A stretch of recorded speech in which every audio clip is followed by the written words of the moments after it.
Bab 27. Memilih seni bela diri baru.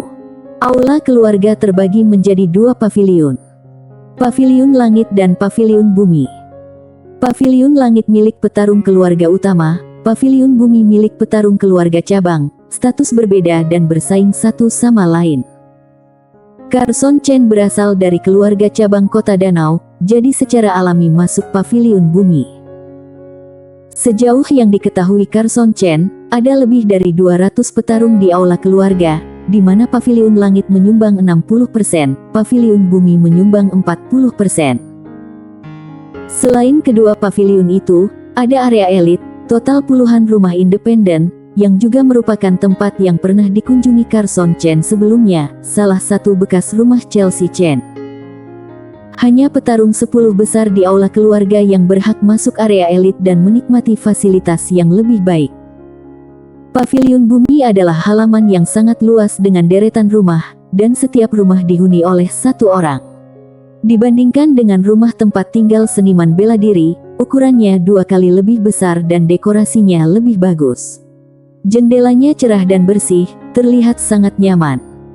Di luar rumah ada arena latihan yang sangat besar dan ada 4 panggung latihan di 4 arah. Menurut pengaturannya, tidak termasuk aula luar tempat seniman bela diri berada, seluruh aula keluarga terdiri dari paviliun langit dan bumi, area elit dan area inti. Gedung penyimpan seni bela diri area inti ada 3 tingkat.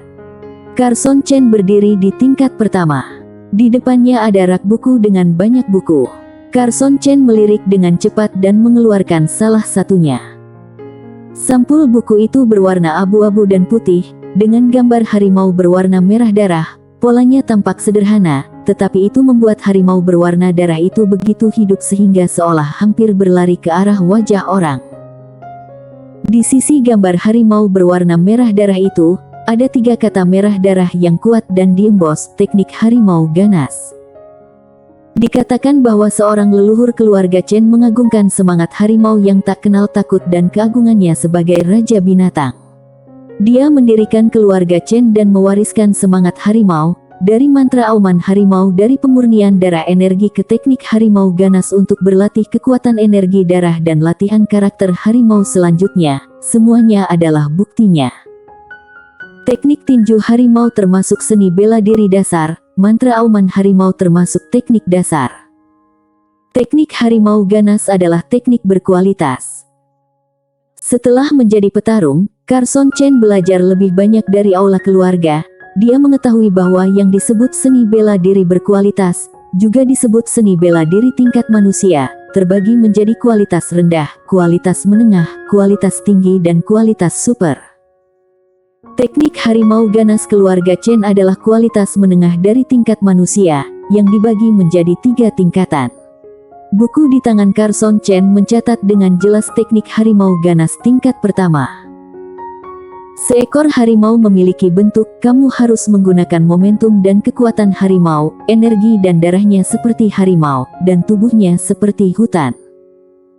Ketika membuka teknik harimau ganas, ada mantra latihan, penjelasan dan hal yang diperlukan untuk latihan.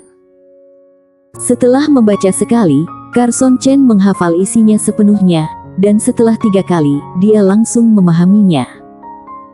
Baru kemudian dia menemukan bahwa dengan dasar teknik tinju harimau tingkat sempurna, ada keuntungan tertentu dalam memahami mantra auman harimau dan berlatih teknik harimau ganas. Setelah mengingat teknik harimau ganas tingkat pertama dan meletakkannya kembali, Carson Chen mengeluarkan buku kedua. Ini adalah buku dengan sampul merah tua, hanya 2 karakter hitam besar, petarung. Bingkai besi pengait peraknya terlihat menakjubkan. Setelah membukanya, Carson Chen mulai membacanya dengan seksama. Buku ini bukanlah teknik ataupun seni bela diri, melainkan pengetahuan umum tentang kultivasi petarung.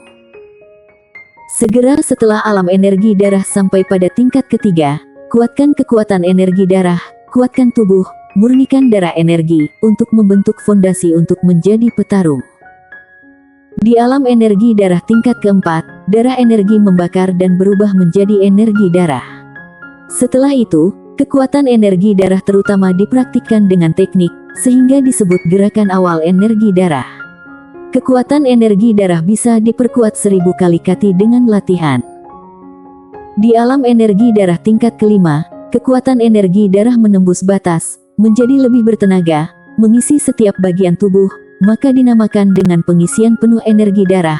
Mendesak kekuatan energi darah dengan teknik latihan, bisa meningkatkan kekuatan hingga 2000 kati. Di alam energi darah tingkat keenam, kekuatan energi darah yang terisi penuh bisa mengalir ke seluruh tubuh, seperti gelombang lautan, sehingga disebut energi darah seperti air pasang. Kekuatan energi darah bisa meningkatkan kekuatan 3000 kati dengan menggunakan teknik latihan. Di alam energi darah tingkat ketujuh, kekuatan energi darah bergerak dan bersirkulasi dalam tubuh, memiliki dampak yang lebih kuat dan bisa pulih lebih cepat, jadi dinamakan energi darah sirkulasi kecil. Mendorong kekuatan energi darah dengan teknik latihan, bisa meningkatkan kekuatan 5000 kati. Di alam energi darah tingkat ke-8, energi darah sirkulasi kecil berubah menjadi energi darah sirkulasi besar. Kekuatan energi darah bisa menggerakkan setiap bagian tubuh.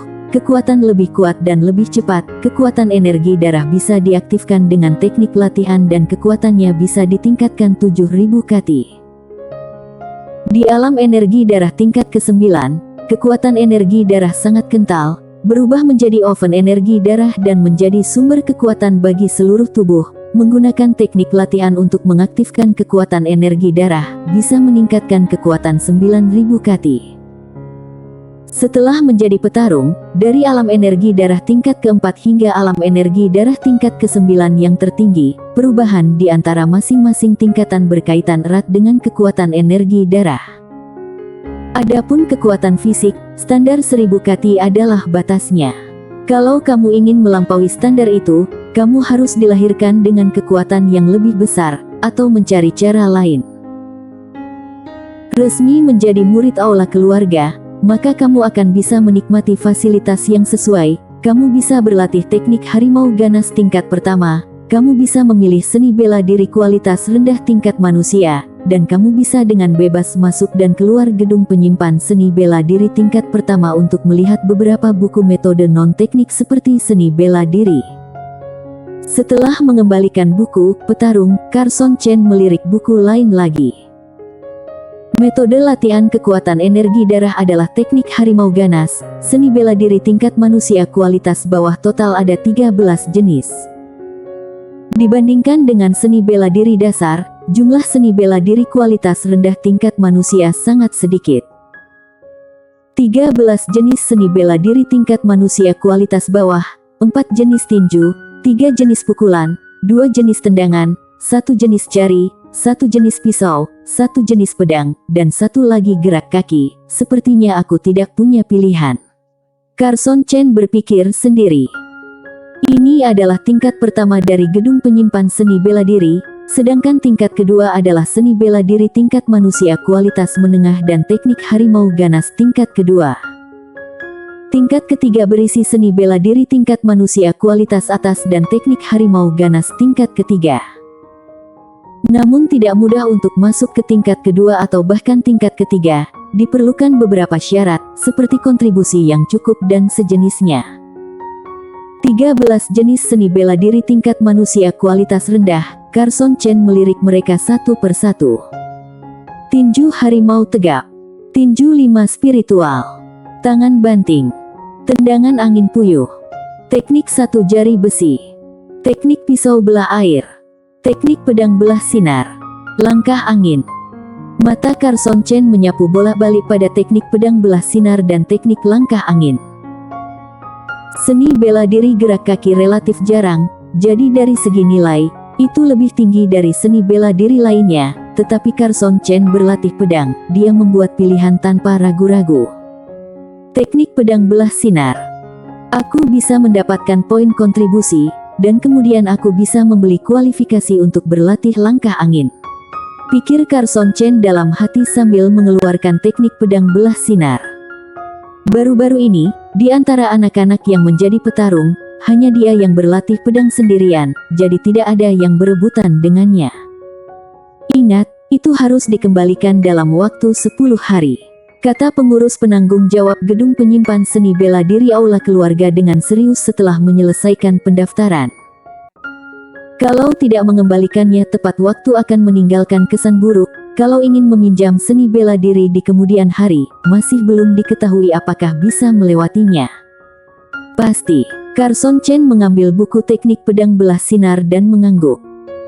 Sebenarnya dia bisa menghafal isi teknik pedang ini tanpa harus mengambilnya, tapi perasaan membolak-baliknya dari waktu ke waktu luar biasa, membuatnya lebih memahami misteri yang terkandung dalam teknik pedang ini. Berjalan menuju paviliun bumi dengan teknik pedang belah sinar.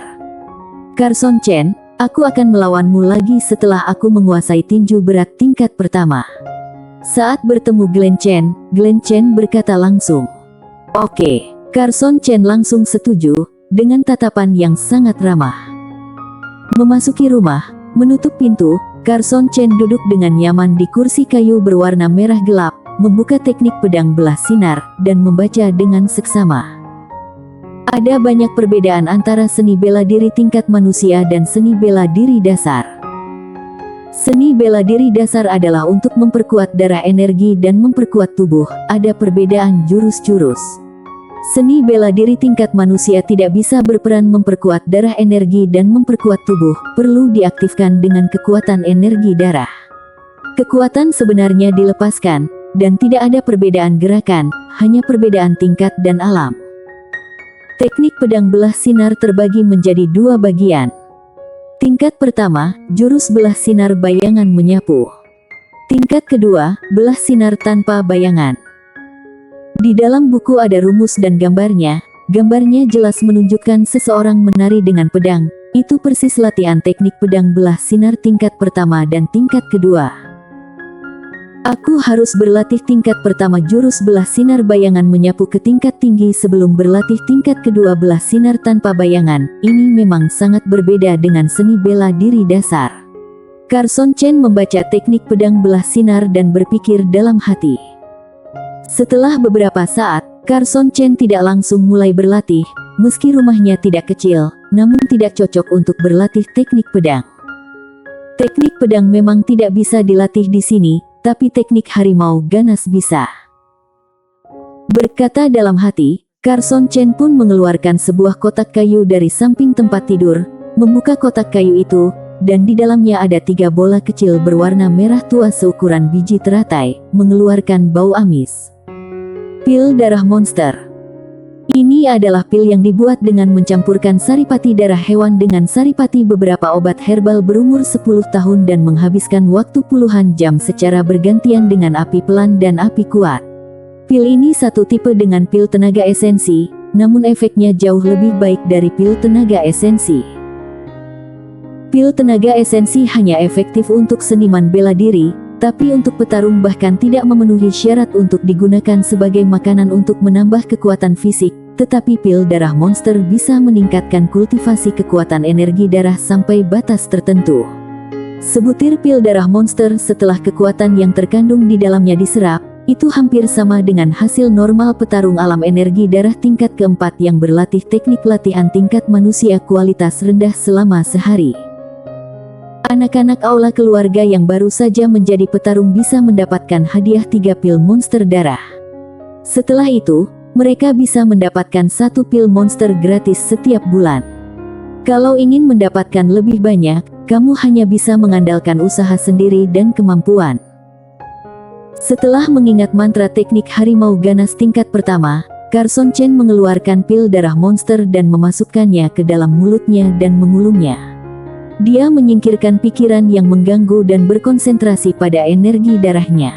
Seperti harimau yang berjongkok diam, dia mengikuti mantra untuk menggerakkan kekuatan energi darah dengan pikirannya. Dibandingkan dengan darah energi, kekuatan energi darah lebih murni dan lebih berat, dan lebih sulit untuk digerakkan. Namun, bagi Carson Chen, yang telah memurnikan energi darah 7 kali sebelum menerobos, itu hanya sedikit usaha. Aliran kekuatan energi darah di bawahnya pikiran pun dipercepat sedikit demi sedikit. Dalam proses percepatan aliran darah, sedikit dikonsumsi, energi diperkuat sedikit, untuk memberi makan kembali darah untuk mencapai peningkatan energi darah secara bersamaan. Pil darah monster telah benar-benar meleleh di mulutnya, lalu ditelan masuk ke perut melalui kerongkongan. Kemudian, segera berdifusi, menembus ke dalam pembuluh darah, mengalir bersama darah, dan diserap oleh darah. Carson Chen bisa dengan jelas merasakan bahwa kekuatan energi darahnya diperkuat sedikit demi sedikit. Setelah 1/4 jam, kekuatan yang terkandung dalam pil darah monster benar-benar terserap. Bersambung. Bab 28 Murid Toko Pembuat Senjata. Carson Chen berlatih pedang dan tidak suka diganggu. Sudut arena latihan adalah favoritnya. Di sini, ada beberapa pohon besar ditanam, daun seukuran telapak tangan yang lebat, seolah memisahkan sudut ini dari seluruh arena latihan. Cahaya pedang besi halus bersinar, dan pedang itu menembus udara, mengeluarkan suara yang menusuk dan tajam. Carson Chen pertama-tama berlatih teknik pedang bayangan, teknik pedang willow dan teknik pedang elang masing-masing 10 kali, lalu berlatih 8 jurus pedang sejati 20 kali, dan kemudian berlatih teknik pedang belah sinar tingkat pertama. Tingkat pertama memiliki 7 gerakan mengayunkan pedang, yang perlu mengkoordinasikan 4 elemen tangan, tubuh, langkah dan mata. Ketujuh gerakan mengayunkan pedang ini sendiri tidak memiliki banyak kekuatan. Tujuan utamanya adalah untuk mengerahkan kekuatan energi darah, bergerak dengan cara tertentu, dan akhirnya meledak. Demikianlah kultivasi seni bela diri tingkat manusia. Carson Chen mengayunkan pedangnya berulang kali, melatih 7 gerakan teknik pedang belah sinar tingkat pertama berulang kali, berusaha membuat setiap gerakan sempurna dan koheren. Seni bela diri tingkat manusia adalah penggunaan kekuatan energi darah. Setiap jenis seni bela diri tingkat manusia memiliki metode operasi kekuatan energi darah sendiri, dan akhirnya meletus dengan kekuatan dan efek yang berbeda. Misalnya, 7 gerakan teknik pedang belah sinar tingkat pertama yang aku latih termasuk dalam jurus pembimbing dari teknik pedang tingkat pertama ini. Tujuannya adalah untuk membiasakan diri dengan cara pengoperasian kekuatan energi darah ini hingga aku terbiasa. Tidak perlu bimbingan untuk membuat kekuatan energi darah berjalan seperti ini, lalu meledak seketika. Dengan demikian teknik pedang belah sinar tingkat pertama berhasil dikuasai. Setelah berlatih selama 3 hari berturut-turut, Carson Chen memiliki pemahaman yang mendalam tentang teknik pedang belah sinar tingkat pertama. Satu-satunya kekurangan adalah pengontrolan tubuh. Ini membutuhkan kerja keras, yang tidak bisa dihindari bagi siapapun. Jurus belah sinar bayangan menyapu. Dengan teriakan rendah, 7 gerakan mengayunkan pedang itu koheren, selesai hanya dalam 2 tarikan napas. Kekuatan energi darah bergelora, bergerak dengan cara yang aneh, lalu pecah. Keluar dari pedang. Begitu dia menyerang dengan pedang, cahaya pedang menyilaukan, dan langsung terbelah menjadi 2, menembus kiri dan kanan. Kedua sinar pedang itu nyata, meninggalkan jejak cahaya di udara, yang menghilang setelah 1 tarikan napas. Itu masih belum cukup, setidaknya harus berlatih sampai bisa menjalankan kekuatan energi darah begitu memegang pedang, dan menggunakan jurus belah sinar bayangan menyapu dengan pedang, itu baru tingkat awal. Carson Chen diam-diam berkata, benar saja, itu lebih sulit daripada mendirikan seni bela diri dasar. Dia terus berlatih dan membiarkan tubuh mengingat rasa pergerakan kekuatan energi darah hingga lengan lemas. Setelah kembali ke rumah dan beristirahat sejenak, Carson Chen mulai berlatih teknik harimau ganas. Ketiga pil darah monster sudah dimakan. Dengan tidak adanya pil darah monster, peningkatan kekuatan energi darah sangat lambat. Aku harus menemukan cara untuk mendapatkan lebih banyak pil darah monster. Setelah berlatih teknik harimau ganas, Carson Chen memikirkannya. Setelah resmi menjadi petarung, sistem poin kontribusi aula keluarga akan dibuka. Poin kontribusi sangat berguna, itu bisa ditukar dengan kualifikasi berlatih seni bela diri, dan bisa ditukar dengan senjata dan pil. Pertukaran pil darah monster membutuhkan 10 poin kontribusi. Mereka yang baru menjadi petarung dan memulai sistem poin kontribusi umumnya memiliki poin kontribusi 0. Masuk akal kalau Carson Chen memurnikan energi darahnya 7 kali, memecahkan rekor keluarga Chen sebelumnya dan membuat rekor baru. Jadi, bakat seperti itu seharusnya dipupuk oleh aula keluarga, tetapi sayangnya, filosofi keluarga Chen tidak seperti itu. Tidak peduli siapa kamu, tidak peduli berapa banyak bakat yang kamu miliki, setelah memasuki aula keluarga adalah sama. Keluarga Chen percaya bahwa kalau itu adalah harimau sungguhan, cepat atau lambat dia akan menunjukkan keagungannya sebagai raja binatang buas, kalau tidak, dia hanya akan menghilang dari publik. Untuk menjadi raja, seekor harimau harus melalui pertempuran, dan untuk menjadi seorang talenta, tentu saja harus diasah.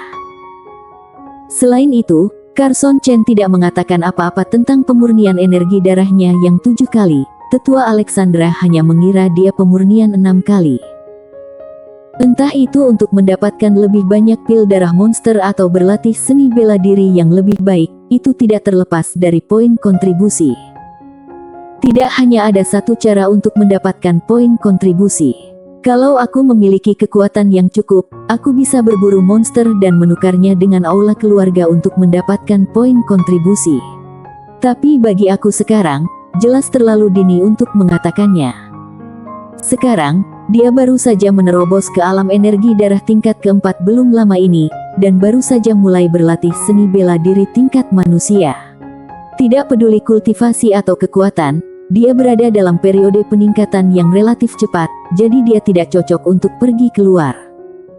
Maka cara kedua, yaitu mencari beberapa tugas di aula keluarga. Mungkin, aku harus pergi ke area inti untuk melihat.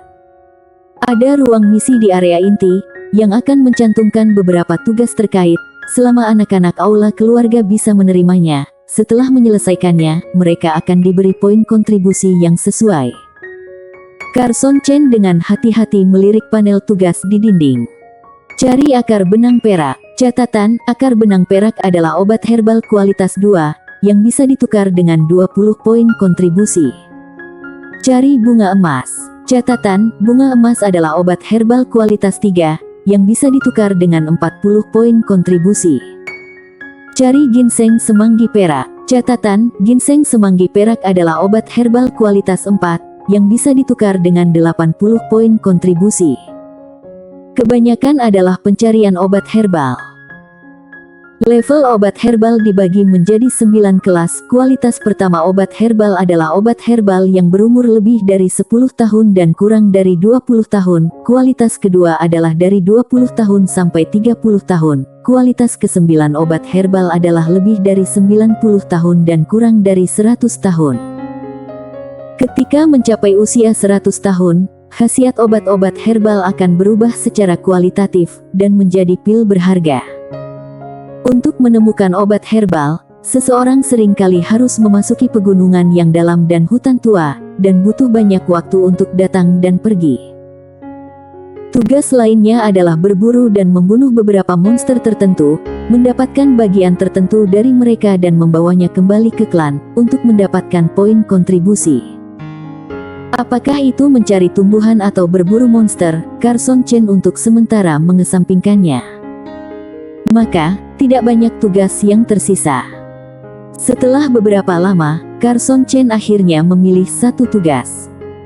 Menjadi murid toko pembuat senjata menghasilkan 10 hingga 100 poin kontribusi per bulan tergantung pada kinerja. Apakah kamu yakin menginginkan misi ini? Administrator ruang misi memandang Carson Chen dengan heran. Ada apa?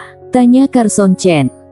Ada beberapa orang yang menerima tugas ini sebelumnya, tetapi mereka dikeluarkan setelah kurang dari sebulan tanpa kontribusi apapun. Administrator berkata, aku menyarankan kamu untuk beralih ke tugas lain. Apakah ada alasan? Carson Chen bertanya lagi. Hehe, tetua dari toko pembuat senjata memiliki temperamen yang buruk dan tuntutan yang tinggi, jadi sulit untuk dipenuhi. Sang pengurus tertawa. Terima kasih telah memberitahu aku ingin mencobanya. Carson Chen masih teguh, mundur tanpa mencoba itu bukan gayanya. Terserah. Administrator mendaftarkan Carson Chen, lalu mengeluarkan pelat besi hitam dan menyerahkannya kepada Carson Chen. Ini kartu murid toko pembuat senjata. Bawa ke Tetua Lianto di toko pembuat senjata, dia akan mengatur misi khusus kamu. Permisi. Carson Chen mengambil pelat besi dan pergi. Plat besi berbentuk seperti perisai, dengan tulisan "lebur" terukir di satu sisi dan pola palu di sisi lainnya. Apa salahnya memiliki temperamen buruk? Apa masalahnya memiliki persyaratan relatif tinggi? Carson Chen bergumam, sambil melangkah menuju toko pembuat senjata. Toko pembuat senjata juga termasuk area inti, tidak jauh dari ruang misi. Pintu toko pembuat senjata berwarna hitam dan tertutup rapat, jadi Carson Chen mengetuk. "Siapa?" Suara itu keluar dan pintu terbuka, memperlihatkan wajah yang tampak jujur, yang tampaknya berusia 20-an, mata curiga tertuju pada wajah Carson Chen. "Siapa kamu? Ada apa?" "Aku murid baru." Carson Chen mengangkat pelat besi di tangannya sebagai isyarat. "Oh, seseorang berani mengambil tugas ini lagi." Sambil berbicara, pria itu membuka semua pintu untuk membiarkan Carson Chen masuk. "Nama aku Wu Liu Chen, aku telah berada di sini selama 6 bulan. Namanya Sabta Chen, dan dia sudah berada di sini selama 3 bulan. Wu Liu Chen menunjuk orang lain di dalam toko pembuat senjata sambil tersenyum. Sabta Chen sedang menyeka pisau panjang. Ketika dia mendengar ini, dia melirik Carson Chen dengan ekspresi kosong di wajahnya. "Halo kakak, nama aku Carson Chen." Carson Chen memperkenalkan dirinya. "Aku tidak tertarik mengetahui namamu, karena kamu akan segera dikeluarkan," kata Sabta Chen dengan nada tegas. "Hehe, saudaraku, jangan pedulikan, dia hanya memiliki temperamen seperti ini." Wu Liu Chen menengahi, Carson Chen hanya tersenyum dan tidak peduli. "Kak Wu Liu, di mana Tetua Lianto?" tanya Carson Chen. "Tunggu dulu, Tetua Lianto sedang menempa pedang di ruang pembuat senjata." Wu Liu Chen menunjuk pintu besi hitam berat yang tertutup di depan dan berkata. Carson Chen menunggu dengan tenang. Setelah Wu Liu Chen menuangkan segelas air untuk Carson Chen, dia seperti Sabta Chen, mengambil pedang pisau dan menyekanya dengan hati-hati, sementara Carson Chen memperhatikan dari samping. Pedang dan pisau di sini ada tingkat besi biasa dan tingkat besi halus, tapi dia melihat tingkat besi berharga yang di atas tingkat besi halus. Sekitar setengah jam kemudian, pintu besi yang berat terbuka, gelombang panas menyembur keluar, menyebabkan suhu di dalam ruangan naik dengan cepat. Setelah itu sosok yang tidak tinggi tetapi sangat kuat berjalan keluar. Kulit orang ini seperti perunggu, matanya seperti lonceng tembaga. Rambut hitam dan janggutnya sedikit keriting, lengannya telanjang, terlihat otot-ototnya seperti besi cor, mengandung kekuatan yang menakutkan, langsung membawa perasaan penindasan yang tidak bisa dijelaskan pada Carson Chen, seolah-olah satu-satu tatapannya bisa menekannya, dan satu jari bisa menghancurkannya berkeping-keping. Tetua Lianto, orang ini bernama Carson Chen, dia murid baru. Wu Liu Chen meletakkan pedang panjang di tangannya, dan berkata kepada orang yang keluar dari ruang pembuat senjata, dengan nada hormat. "Tetua Lianto." Carson Chen mengeluarkan pelat besi hitam itu dan menyerahkannya kepada Tetua Lianto. "Tangan dan kaki kecil, datang satu lagi orang yang tidak berguna, sebaiknya kamu keluar secepatnya, agar tidak membuatku marah." Tetua Lianto melirik pelat besi, lalu dengan cepat menilai Carson Chen, seolah ingin melihat tembus Carson Chen, dengan nada terburu-buru. "Tetua Lianto belum memberiku tugas, jadi bagaimana tahu aku berguna atau tidak?" Carson Chen sama sekali tidak takut. "Hei, nak, kamu sedikit berani. Sangat bagus. Karena kamu ingin tugas, aku akan memberimu tugas. Kalau kamu melakukannya dengan baik, kamu bisa tinggal di sini. Kalau kamu tidak bisa melakukannya, keluarlah." Tetua Lianto tampak geli, dia berkata dengan nada galak, "Aku akan memberi kamu waktu 10 hari, kalau bisa menempa sepotong besi biasa, kamu bisa tinggal, kalau tidak, berguling sejauh yang kamu bisa." "Wu Liu Chen, kamu ajarkan dia 4 kunci utama penempaan besi." "Ya, Tetua," jawab Wu Liu Chen dengan hormat. Sabta Chen, setelah menyeka pedang dan pisau, kirim ke toko. Tetua Lianto pergi setelah selesai berbicara. Benar saja dia tidak memiliki temperamen yang baik. Carson Chen berpikir sendiri, tapi dia tidak peduli, dia bahkan pernah mendengar kata-kata yang lebih buruk dari ini. Tidak mungkin menempa sepotong besi biasa dalam waktu 10 hari. Diperlukan setidaknya 1 bulan untuk menguasai 4 poin utama pandai besi. Kakak, aku menyarankan kamu untuk tidak membuang waktu. Lebih baik pergi ke ruang misi dan batalkan misinya. Wulio Chen membujuk. Aku masih ingin mencoba, tolong Kak Wulio ajari aku, kata Carson Chen dengan serius. Karena kamu bersikeras, ikuti aku, kata Wulio Chen, lalu memimpin Carson Chen ke dalam ruang pembuat senjata. Ruang pembuat senjata sangat besar, dan suhu di dalam ruangan sangat tinggi.